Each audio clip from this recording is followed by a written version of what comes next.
without having that attitude. One of the things a lot of people talk about with Tia is this legacy of being super dominant. The part of the legacy I think is more interesting is like, what does Tia's performance and capability do for everybody who's second through 40th, right? If that causes everyone else to get better, like I think that's the real legacy. So maybe in a couple of years when Tia, who knows how long she'll compete for, hopefully a long time. I love watching her compete, but when we're at a point where it's like the top 1 through 10 female athletes, it's just like it could be anybody's weekend. Like that's a really, really, really impactful legacy. So yeah, I think the race will be very tight. And I'm honestly hoping for an even longer suspenseful season, that Laura wins at the games. And then it's like this comeback fight in the following year. So I don't know. I'm hopeful. I'm all about the story. Yes, expect a tight race. A lot of time to still see what will happen. A few more off-season events until 2024 kicks off. Feels like it's right around the corner. Yeah. On to topic number 2. I'm really excited about this one and to see what you guys think, because events like the duel and the max deadlift, it brought us some of the most exciting moments of the entire weekend. Nikki mentioned Danny Spiegel and Laura Horvath racing in that photo finish in the duel. And then, of course, Chandler Smith pulling an impressive 610 pounds on a deadlift. But one caveat to these is both of these events alone had athletes on the floor for 5 hours. Is there a way that the format of the workouts could be condensed and still result in some of these incredible sports moments? What are your thoughts? Tim, we'll let you kick off this round. Yeah, I mean, I don't know if I have an answer for you, but the answer is yes, we need to condense these, because even as like an athlete, obviously, and fan of the sport, watching the duel was like hard. It was just so long. The seeding process between rounds was so long. Like, you know, you only get 25 seconds of action and then you're sitting for 5, 6, whatever, 10 minutes at a time. So it was a little hard to watch. You know, the event itself was a great race. It was fun, but like they definitely need to find a way to quicken that up. And I don't know if that's perhaps more technology, you know, like faster turnaround times, something to speed up that process, whether you mix the males and the females. So, you know, like, so that there's, I don't know what the answer is, but like, yes, something needs to be done to make those not such a drag. I think the deadlift in the max lift setting is a little bit different. You know, I don't think there's necessarily as much, because it's kind of like the sandbag ladder at the games. This slow build is okay. Like, I think it creates a little bit of drama. You start to see people, you know, the deadlift pull slow down. So you're like, oh, are they going to hit the next one? So like, there are things to watch, although admittedly in the early stages when there's 4 lifters at a time, like it can be kind of hard to actually take in each person's lift, you know, kind of on that split screen. But I don't think it's as big of an issue, because you still get to see a real kind of narrowed focus as we get into those bigger lifts. But, you know, maybe you only go to 2 platforms, or you stay at 2 platforms longer, so that there's not this one platform that kind of, I don't know, really draws things out. So I definitely think the duel needs to be adjusted in format or timing or something. Again, how technology is probably the answer. Is there, I'm going to hold on to my question because I'm curious if any of you will bring it up. Nikki, let's have you go next. Oh, sure. Sorry. Tim, 2 points. Ooh, nice job. Yeah, I agree. I do think that both of those events should have gone quicker from a viewer standpoint. I agree. I think that with the duel actually felt kind of faster. I'm surprised to hear that they both lasted 5 hours, because the duel felt faster to watch to me. But in fairness, I was like clicking ahead my little remote through the downtime. So yeah, for 25 to 30 seconds of action, it was really the downtime in between seating and in between going again that was the difficult part. So I think that part definitely could have been sped up. For the deadlifts, I was a little bit surprised at the small jumps in weight that they were making. And toward the end, I totally understand that. Toward the end, where it's like we're nearing people's 1 rep maxes, and 5 or 10 pounds can really knock someone off.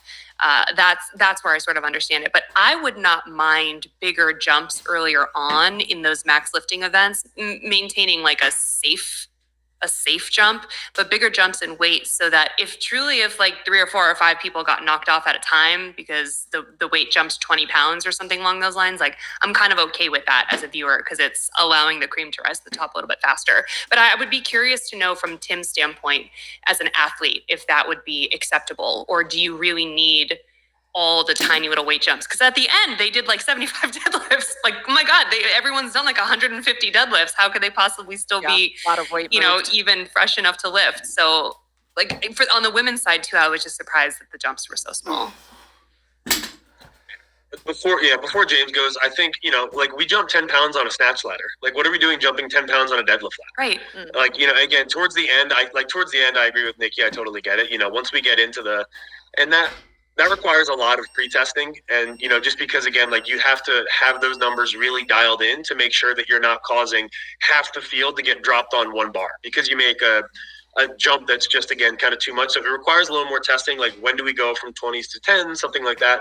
But I agree, the jumps definitely could have been bigger earlier on, especially for a movement like the deadlift. Yeah. 4 points for Nikki, another 4-pointer. James, what are your thoughts? Man, you guys stole all the good stuff already. I do think to some extent, like I agree with everybody from a viewer standpoint. Yes, it would be really nice if these were faster. But if I weigh that against some of like the epic moments in my memory, with these like foot race events and these lifting events, like Tia and Matt's clean from 2019 at the games in the Coliseum to the sandbag event, which I wasn't even a huge fan of, but seeing how people reacted to it and seeing how many events there are through the weekend, I think we just need to have one like this. I totally agree that we could speed things up by taking less jumps or limiting the amount of lifts an athlete gets. That would certainly speed it up. But I think as long as the weekend isn't littered with events like this, where the setup time or transition time takes longer than the actual fitnessing, I think 1 or 2 is totally fine. I think it's something the fans will still accept and be happy with. Now, if this was only a 3-event weekend, I'd be a little bit more concerned. Like, hey, we'll do a Metcon for 20 minutes. Then we're going to have this 5 hours of just setting things up. The other thing, and this is just the logistical struggle of running events, but hey, that's the burden of the beast. Is just have more lanes. Like, let's have a duel where there's lots and lots and lots and lots and lots of athletes going. I think that would be a simple way to fix that, though the gear they had set up was pretty robust for sure. So I guess I'm on the side of the fence where it's like the events and the moments that have come out of these events, I think it's okay to have one. I think at the end of the day, it's worth it. So I'll be the stick in the mud. Okay, that's okay, James. I'm going to give you 3 points for being the stick in the mud today. Yes. Hot take. Yeah, I have 2 takes on those events as well. I think Let's hear fix them. that just came to mind for the deadlift ladder. Ooh. You could keep the 10-pound jumps, but maybe like athletes get to pick their starting weights and you only get like maybe like 5 bars. So like you could pick to start at 545 and you get 6 attempts, but obviously like you don't get anything before 545. So that like might eliminate like such a clog at like every single barbell, because if you're not a stronger athlete, you would choose to start at the starting weight. You would, if like, so like you could kind of eliminate it that way. Again, a little bit of a logistical like hurdle possibly, but, or maybe it's only 3 bars or 4 bars. Like, you could have them pick because then there's a little bit of strategy on the athlete side as well. Because if you start too light, and you only get 3 lifts and you're like, oh, well, crap, I should have gone heavier. Like you made that strategic choice to not do that. Like you hamstrung yourself by making a bad decision on underestimating your abilities or whatever the case may be. Mm-hmm. So that's my thought on the deadlift and on the duel. Before you go to the duel, question on the deadlift. The only problem I could see with something like that is that some of the weaker, I hate to use the term weaker, some of the less strong athletes, might have to do their lifts almost one next and then the next one and the next one, like almost 3 in a row before the heavier athletes even get to the bar. James. Yeah, I mean, yeah, So, that's definitely. He's like, hi, it's me. I'm the problem. Yeah. I mean, yeah, it could definitely be that way, but you see that in like Olympic weightlifting meets too. Yeah. Like the bar only goes up. So, it's like if you're like one of the weaker people in your session, like, yeah, you end up hitting all your lifts before the big boys in the back kind of roll out the big weights. So, But then how does that again, affect you would the have stronger athletes going from a warm-up area and then maybe waiting almost an hour before they touch a heavy barbell? Is that a safety concern? Yeah. I mean, yeah, but that's honestly as easy as a warm-up platform that's out of view of the, I think a warm-up platform is necessary for heavy lifting events anyway. Mm-hmm. Like we should always have one, and athletes are always appreciative when we actually do have one that's near our field of play, whether it's at the games or otherwise. So like, I think you could pretty easily mitigate that by having a bar sitting around, having a deadlift bar sitting around that they can play with, like I think you could pretty easily mitigate that side of the equation. But yeah. Okay, And then what were for your the thoughts duel, for the my duel? only other I think honestly, get rid of the bye. I don't like it. It's the middle of the competition. Stop giving the top 5 a bye. They do it every year, and I just don't like it. You know, I think it's again like everybody does the same amount of fitness, and again, sometimes it doesn't pay off. You know, I like was you gonna see say, people does the they only buying get hurt? one run. Yeah, and they get better and they get faster. Yeah, every that's what single I think. But that's why I love the buy is because who the hell knows if it's even beneficial? It's kind Or of could just you like give this the wild athletes a card choice element. whether they want to do the buy or not? No, that complicates way too much on the back end. Like the broadcast would be panicking, being like, "Did this person decide they want to go? Are they in the lane? Who do we shoot?" And that would be, Logistics. please don't do that. But I do I have that question, and it makes me love it because I'm like, "Ooh, these guys get a bye. They're automatically in. Like, good for them for being at the top of the leaderboard." But then I'm watching the athletes who have had to do it 3 or 4 times by the time the big dogs get out there, and I'm like, "Oh, they know their shit." Like they know what they're doing. They're getting faster every round. They're figuring it out. And so now I don't know because with a 25-second event, they're not that fatigued. Yeah, Danny had baller moves. Like it wasn't just like she was fast. She was like going full parkour on that thing. Man. It was cool. Yeah, it was very cool.